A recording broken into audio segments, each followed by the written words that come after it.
মঙ্গলবার সকালে রেজিনগর থানায় হাজিরা দিতে গেলেন নওদার বিধায়ক হুমায়ুন কবির। তার মাঝেই শক্তিপুরে হুমায়ুন কবিরের বাড়িতে পৌঁছে গেল শক্তিপুর থানার পুলিশ। আগামী 19 জুলাই শক্তিপুর থানায় হাজিরা দিতে নোটিশ দেওয়া হয়েছে হুমায়ুন কবিরকে। এর আগে গত 3রা জুলাই উস্কানি মামলায় শক্তিপুর থানায় হাজিরা দেওয়ার সময় থাকলেও সেদিন হাজিরা দেননি হুমায়ুন কবির। উল্লেখ্য, গত 4 জুলাই রেজিনগর থানায় প্রথমবার হাজিরা দিয়েছিলেন হুমায়ুন কবির। মঙ্গলবার রেজিনগর থানায় দ্বিতীয়বার হাজিরা দিতে যান আমজনতা উন্নয়ন পার্টির চেয়ারম্যান তথা নওদার বিধায়ক হুমায়ুন কবির।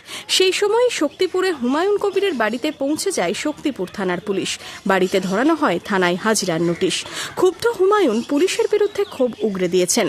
শক্তিপুর লাগাতার ভাবে শক্তিপুর 176 নম্বর কেস ডেটেড 26/6/2026 সেই কেসে এফআইআর নেম ছিলাম আমি। পরে যখন তাদের পিসি নেওয়া হলো, একজনকে অ্যারেস্ট করে আনিসুরকে পিসি নেওয়া হলো, 7 দিন পিসি থাকার পর যেদিন জমা দেওয়া হলো, আবার তাদের এগেনস্টে পুরো নেকেডলি বিজেপির দলদাসের ভূমিকা পালন করে ওসি শক্তিপুর আরো 8 জনের নাম জুড়ে সেখানে কোর্টে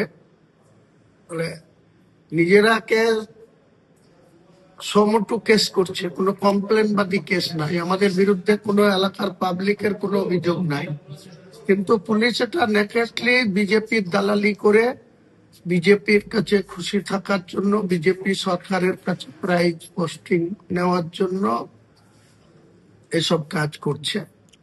এবং লাগাতার যেদিন থেকে আনিসুরকে অ্যারেস্ট করেছে তার পরবর্তী সময়ে 7 দিন পিসিতে ছিল, থানার আন্ডারে জমা দিল যেদিন, সেদিন তার নিজেরও নাম ছিল না এফআইআরে, তাকে অ্যারেস্ট করেছিল। আরো 8 জনের নাম জুড়ে দিল, সেই 8 জনের নাম জুড়ে দিল। এবং অ্যাডিশনাল আর একটা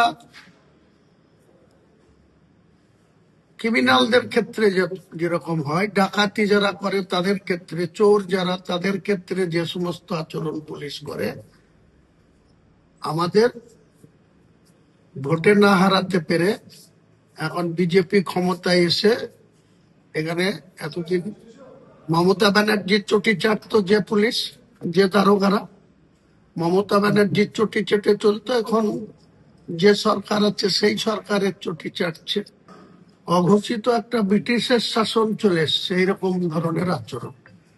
এই চটি চাটা কতদিন চলে সেটাও আমরা দেখবো। পুলিশকে কি এই ধরনের আচরণ করবে? কে অধিকার দিয়েছে যে পুলিশ বিজেপি ক্ষমতায় এসছে বলে বিজেপির চটি চাটবে? টিএমসি ক্ষমতায় ছিল তখন টিএমসির চটি চেটে মানুষের উপরে জুলুম করেছে, অত্যাচার করেছে।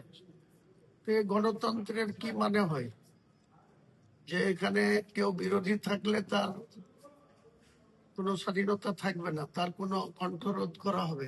এখন দেখার হুমায়ুন কবির 19 জুলাই শক্তিপুর থানায় হাজিরা দিতে যান কিনা। Bureau report, Madhyabanga news.